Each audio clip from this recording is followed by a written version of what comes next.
Vemos que Estados Unidos está asumiendo una postura mucho más equilibrada, lo que realmente ayuda a los esfuerzos para resolver el conflicto en torno a Ucrania. Realmente lo agradecemos.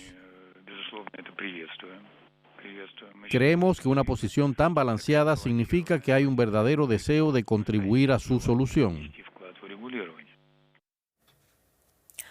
Hola, bienvenidos. Esto es lo que ha expresado hoy martes el portavoz del Kremlin, Dmitry Peskov, en su rueda de prensa telefónica habitual, luego de que el Consejo de Seguridad de Naciones Unidas aprobara este lunes una resolución sobre la guerra en Ucrania presentada por Estados Unidos y en la que Washington ha dejado en evidencia el giro en su política hacia Kiev. La resolución obtuvo el apoyo de Rusia, China y los países africanos y asiáticos del Consejo. Entre tanto, los 5 países europeos se abstuvieron, mientras que Francia y el Reino Unido no usaron su derecho de veto para votar en contra de esta resolución. ¿Qué representa este cambio de Estados Unidos en su política respecto a la guerra en Ucrania y qué consecuencias puede traer? Lo analizamos hoy con nuestra enviada especial a Kiev, Carolina Chimoy, y también con Jesús Núñez Villaverde, codirector del Instituto de Estudios sobre Conflictos y Acción Humanitaria, y que nos acompaña a esta hora desde Madrid. Carolina, Jesús, muchas gracias por estar con nosotros. Es un gusto saludarlos. Muchos saludos, Carolina. Un placer. Carolina, quisiera comenzar contigo para que por favor nos cuentes cómo se recibió ahí en Kiev la aprobación en el Consejo de Seguridad de esta resolución de Estados Unidos sobre Ucrania, justo en el día en el que se han cumplido 3 años de la guerra. Bueno, Carol, no fue una tremenda sorpresa, como te imaginarás, después de lo que ha estado sucediendo durante la última semana, como por ejemplo el presidente de Estados Unidos, Donald Trump, calificando al presidente ucraniano de dictador, pidiendo elecciones en Ucrania. En fin, hemos visto grandes cambios tectónicos en las relaciones internacionales, sobre todo en referencia a la guerra que está sucediendo aquí en Ucrania, y por ello ese voto en el Consejo de Seguridad de las Naciones Unidas fue una señal más de que Estados Unidos está cambiando radicalmente su posición y que no necesariamente está al lado de sus aliados. Ahora, no es algo tampoco que se tiene que ver de manera totalmente blanco-negro, sino que también hay tonos grises, y eso lo vimos, por ejemplo, ayer durante la reunión que el presidente francés, Emmanuel Macron, tenía con el presidente de Estados Unidos, Donald Trump, donde se pudo ver que quizás hay algunos puntos donde sí ambos países siguen estando del mismo lado cuando se refiere a la guerra en Ucrania. Quedan muchas conversaciones, muchas negociaciones por delante para ver qué camino medio se puede lograr para iniciar quizás en algún momento en este año negociaciones de paz sobre la invasión rusa en Ucrania y la guerra que pues está dejando cada vez más muertos. Los ataques son cada vez más intensos acá en Ucrania y claro que todos lo que más desean ahora, no solo por razones políticas, sino también los civiles, los ucranianos, por razones personales, es la paz en su país. Claro que sí, Jesús. Escuchábamos la reacción de Dmitry Peskov, el portavoz del Kremlin, a esta resolución de Estados Unidos. Él habla de una posición equilibrada de Washington, teniendo en cuenta que, como dice Carolina, Donald Trump ha llegado a calificar a Volodymyr Zelensky de dictador. ¿Se puede interpretar esto como una señal de que la administración Trump está reforzando la narrativa de Rusia sobre la guerra en Ucrania? Entiendo que así es, puesto que no solamente se trata del discurso, sino también de las acciones. Ahora mismo la Casa Blanca ha enviado un proyecto de presupuesto al Congreso para el próximo año fiscal y no hay ninguna partida prevista en apoyo a Ucrania. Por lo tanto, eso tendría repercusiones enormes, dado que Ucrania por sí sola no tiene la capacidad para sostener la embestida rusa y tampoco parece claro que el apoyo que le pueda prestar la Unión Europea le permita seguir adelante en una guerra existencial. Eso determina que el margen de maniobra para Zelensky es cada vez más estrecho, por no decir prácticamente nulo, y así se está viendo obligado a aceptar las condiciones que le pone Estados Unidos, que incluye también ese supuesto contrato que le permitiría a Washington controlar al menos la mitad de los recursos naturales de Ucrania. La situación es cada vez más desesperada para Kiev, y lo que se pone de manifiesto por parte de la administración de Estados Unidos es que está decidida a romper el vínculo transatlántico. Lo estamos viendo ahora mismo incluso con el que va a ser el próximo canciller alemán, hablando de la necesidad de la Unión Europea de independizarse de Estados Unidos. Luego estamos efectivamente ante cambios tectónicos, como decía Carolina, que no sabemos muy bien a dónde van a llegar. Creo que el acuerdo está a la vuelta de la esquina, pero un acuerdo no tiene que significar necesariamente la paz para Ucrania, ni tampoco la mejora del ambiente de seguridad internacional dentro del continente europeo.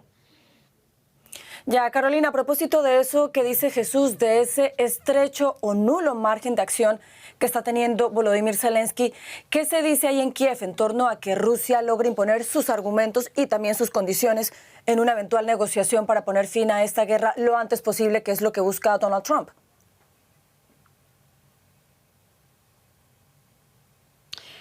Sí, realmente el margen de acción es estrecho, pero no nulo, Carol. No diría que es nulo porque aún hay conversaciones. Es decir, tanto la parte ucraniana como también la parte estadounidense aún están hablando uno con el otro. Por lo tanto, hay conversación, hay diálogo, hay un camino, un posible camino diplomático de comunicación, y también ese acuerdo que mencionaba Jesús, sobre el cual todavía se está negociando. No está por completo fuera de las negociaciones el acuerdo sobre minerales raros, sobre tierras raras, que son pues recursos naturales que se encuentran en Ucrania de alto valor, como por ejemplo litio, entre otros metales raros que se necesitan hoy en día para pues las nuevas tecnologías, las baterías en autos eléctricos o en nuestros celulares, en nuestros teléfonos.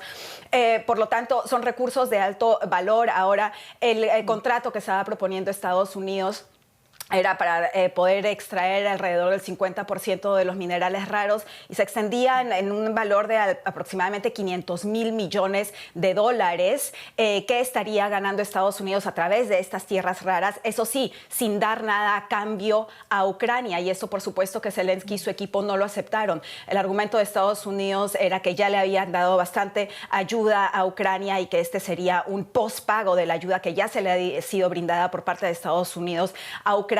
Además, el encargado de Seguridad Nacional, Mike Waltz, diciendo también que el simple hecho de que Estados Unidos invierta mucho dinero en estas empresas en Ucrania ya sería un símbolo y una señal de seguridad para el país. Es decir, más o menos esas son las negociaciones que están tomando lugar en estos momentos. Se espera que en cualquier momento ese contrato pueda finalmente ser firmado. Es algo que también mencionó Donald Trump ayer desde la Casa Blanca, y también rumores que se escuchan aquí. Pero claro que lo más importante para el presidente Zelensky y su equipo es que ese contrato también brinde garantías de seguridad para Ucrania, no solo en este momento, sino también hacia el futuro, porque dice Zelensky que claro que también tiene que proteger a las siguientes generaciones ucranianas de que algo así no vuelva a suceder. Bueno, ya en minutos vamos a escuchar algo de lo que dijo Donald Trump, pero antes, Jesús, te quisiera preguntar, ¿cómo se puede explicar la abstención de los países europeos y que Francia y Reino Unido, que tienen derecho de veto, no hayan hecho uso de él? ¿Cuál es el mensaje que se envía con esto? Yo creo que básicamente lo que se vio ayer en la ONU, tanto en el Consejo de Seguridad como en la Asamblea General, muestra las diferencias, las divergencias que hay. En el caso del Consejo de Seguridad, vemos cómo, por un lado, se ha impuesto una resolución que habla de conflicto, no habla de guerra, no designa al agresor, que no es otro más que Rusia, y lo que vemos es que los 5 países europeos que ahora mismo están en el Consejo de Seguridad, 2 de ellos, obviamente, con derecho de veto, tratan de marcar una cierta distancia con Estados Unidos, pero no romper en ningún caso la interlocución y el vínculo transatlántico en definitiva. Por lo tanto, ha habido una posición de abstención, pero ninguno de los hacerlo, tanto Londres como París, han utilizado su derecho de veto. Y si nos vamos a la Asamblea General, vemos cómo hay algún país de la Unión Europea, Hungría concretamente, que vota alineándose de forma muy nítida con Rusia, por lo tanto rompiendo la imagen de unidad que pretende dar muchas veces la Unión Europea. Y por otro lado estamos viendo también otro espectáculo en el cual Estados Unidos aparece al lado de Corea del Norte, de Bielorrusia, de Irán, lo cual no deja de ser llamativo y muestra demuestra de forma clara, y eso también es preocupante, que si en febrero del año 2022 la primera resolución que se aprobó en la Asamblea General sobre la guerra en Ucrania obtuvo 141 votos a favor, criticando obviamente la violación que había cometido Rusia, ayer mejor dicho, solamente fueron 93. Por lo tanto, el relato ruso al cual se ha apuntado también Donald Trump parece que va ganando terreno, desgraciadamente. Pues mientras tanto, Donald Trump ha hablado de un próximo encuentro con Volodymyr Zelensky. Escuchemos qué ha dicho el presidente de los Estados Unidos. Me reuniré con el presidente Zelensky. De hecho, podría venir esta semana o la próxima semana para firmar el acuerdo, lo cual sería bueno. Me encantaría conocerlo. Nos reuniríamos en la oficina oval. Así que los acuerdos en los que se está trabajando ahora están muy cerca de un acuerdo final. Será un acuerdo sobre tierras raras y otras cosas. A él le gustaría venir, según tengo entendido, para firmarlo aquí conmigo y sería genial. Carolina, en Kiev, ¿se conoce algún detalle sobre este eventual encuentro entre Trump y Zelensky del que está hablando el presidente de los Estados Unidos? Aún no, Carol, pero es importante mencionar que no es la primera vez que Donald Trump está mencionando este posible encuentro. Hace aproximadamente 2 semanas también dijo que el presidente Volodymyr Zelensky estaría visitando muy pronto Washington y no sucedió. Todos estábamos muy pendientes. Ahora lo ha vuelto a decir y realmente no es seguro, nadie lo ha confirmado por ahora y todo, claro, depende de cómo vaya avanzando ese contrato sobre tierras raras, porque recordemos que cuando Donald Trump tuvo esas primeras declaraciones contra el presidente Zelensky fue cuando este se negó a firmar la primera versión que recién mencionaba hace unos minutos de este contrato de minerales raros en el cual él, según sus palabras, no veía ninguna garantía de seguridad para Ucrania y por eso no firmaría ese contrato. El secretario de Tesoro de Estados Unidos estuvo aquí en Kiev. Hubo una segunda versión de ese contrato que se le presentó al presidente Zelensky en la conferencia de seguridad en Múnich, en Alemania, y fue ahí donde él dijo: no voy a firmar esto, no da las suficientes garantías de seguridad para mi país. Entonces todo depende de ese contrato, esa visita también depende de ese contrato y si llegarán a un acuerdo esta semana o la próxima, está poco claro. Vamos a tener que ver si quizás es nuevamente una declaración del presidente Trump sobre una visita de Zelensky que quizás no va a tomar lugar tan rápido como él espera, como quizás ambos esperan incluso. Jesús, escuchábamos a Carolina hablar de este encuentro de Emmanuel Macron con Donald Trump. También lo veíamos hace algunos segundos en las imágenes reunirse en la Casa Blanca con el presidente de los Estados Unidos. Aunque en el pasado se ha visto mucha sintonía entre ellos dos, este lunes se vieron también momentos tensos precisamente cuando se habló de Ucrania. ¿Es realista creer que Macron puede convencer a Trump de darle un mayor protagonismo no solo a Zelensky, sino también a Europa en estas negociaciones con Moscú? Me gustaría decir que sí, pero para empezar, la debilidad principal de Emmanuel Macron sentado en el despacho oval es que no representa a la Unión Europea.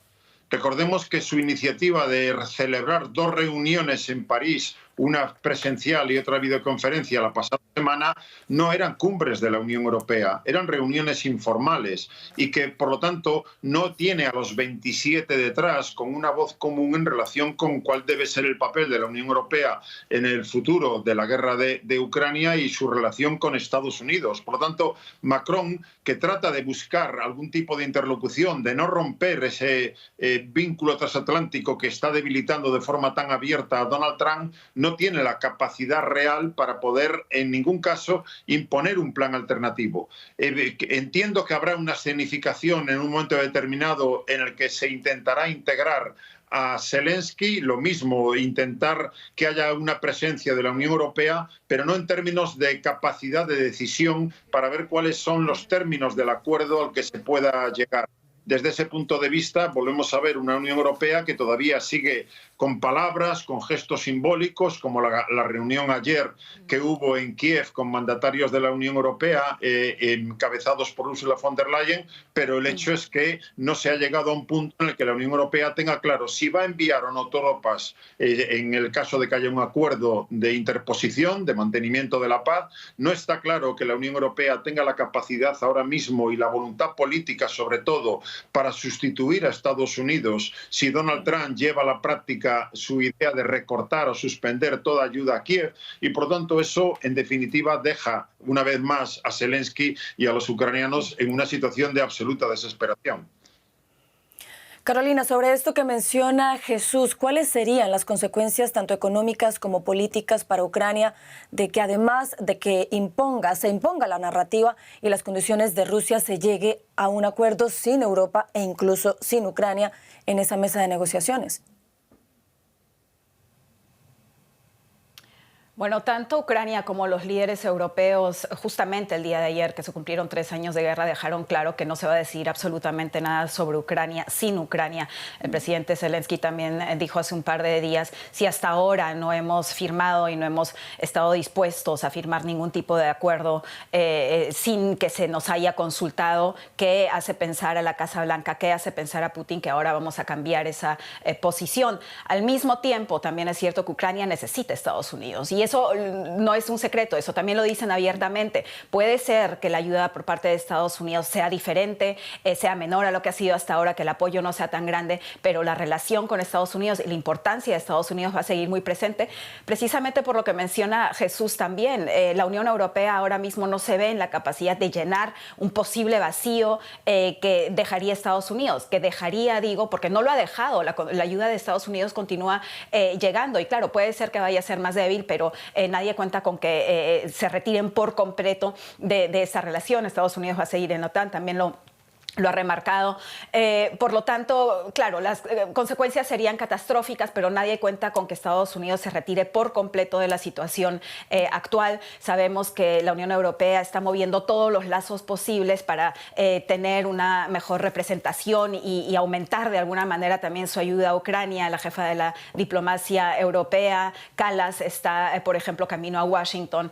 Ahora sabemos que el jueves también el primer ministro británico, Starmer, se reunirá con Donald Trump también en la Casa Blanca. Es decir, varios por parte del lado europeo intentando mantener ese diálogo. Pero claro, como también mencionaba Jesús, no hay una persona a cargo que esté llevando la batuta en estas negociaciones, que esté llevando la batuta en este diálogo. Por lo tanto, eso es algo que quizás todavía queda algo abierto por la misma fracción que estamos viendo también dentro de la Unión Europea, por ejemplo, con el voto que dio Hungría en las Naciones Unidas. Jesús, Carolina nos recordaba hace un momento algo muy importante que ha dicho Volodymyr Zelensky en varias ocasiones, y es que él ha pedido garantías de seguridad para Ucrania. ¿Cuáles son esas garantías que busca Kiev y están dadas las condiciones para tenerlas? Evidentemente, la garantía máxima a la que puede aspirar hoy en día Ucrania es su integración en la OTAN, pero eso todo parece indicar que no se va a producir. Ni la OTAN tiene voluntad política para ello y ni Estados Unidos va a apostar por eso, más bien al contrario. Ya de partida, sin ningún tipo de negociación prácticamente realizada, ya se ha establecido que Ucrania va a perder parte de su territorio y va a renunciar a la entrada en la OTAN. A partir de ahí, lo que busca Zelensky son garantías de seguridad, si se llega a un acuerdo, con tropas pisando territorio ucraniano a lo largo de la línea de contacto que se pueda establecer o de la línea de demarcación. Recordemos, unos 1.100 kilómetros de longitud.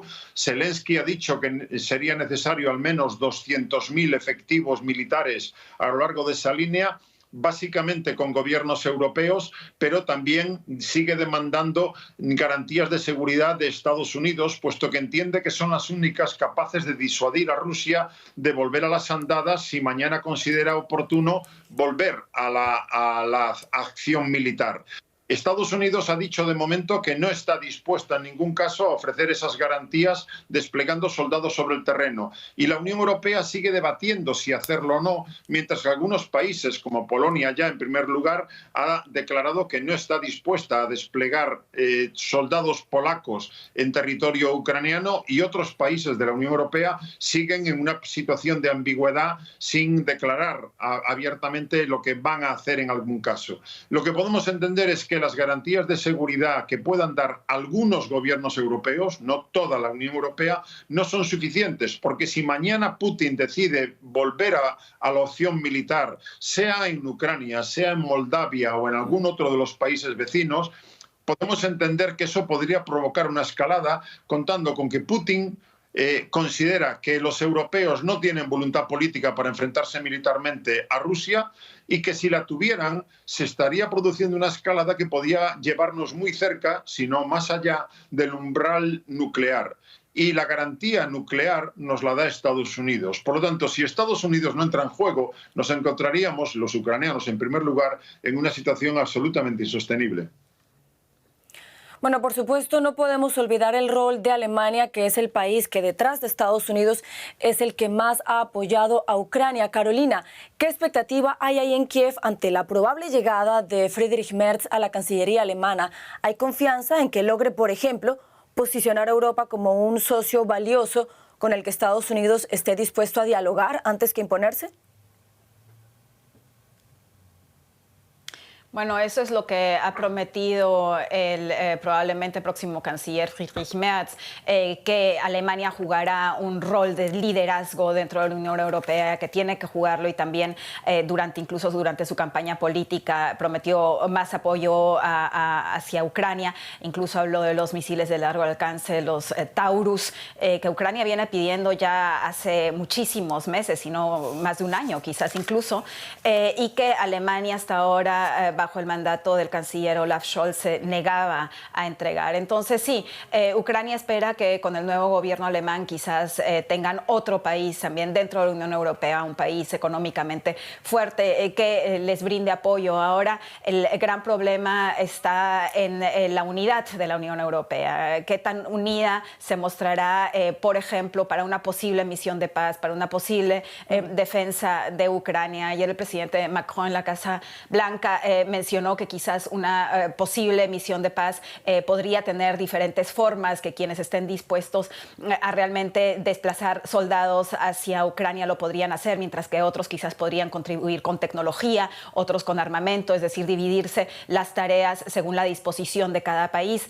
Pero todo eso está aún siendo negociado, no hay ninguna declaración clara por parte de la Unión Europea. Lo que sí fue interesante ayer, Carol, fue lo que dijo el presidente Donald Trump, que según él Putin no tendría nada en contra de ver soldados en terreno ucraniano en una posible misión de paz. Esa fue una novedad para muchos, porque hasta ahora se sabía que Putin estaba totalmente en contra de tropas europeas en suelo ucraniano. Entonces quizás ahí se está llegando poco a poco, a un paso muy lento, a posibles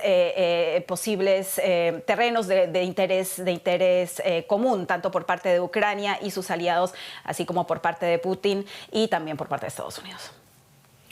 Pues veremos si esta guerra llega a su fin en cuestión de semanas, que es lo que ha dicho el presidente de los Estados Unidos, Donald Trump, en la Casa Blanca. Carolina Chimoy en Kiev, Jesús Núñez Villaverde en Madrid, muchas gracias a los dos por habernos acompañado.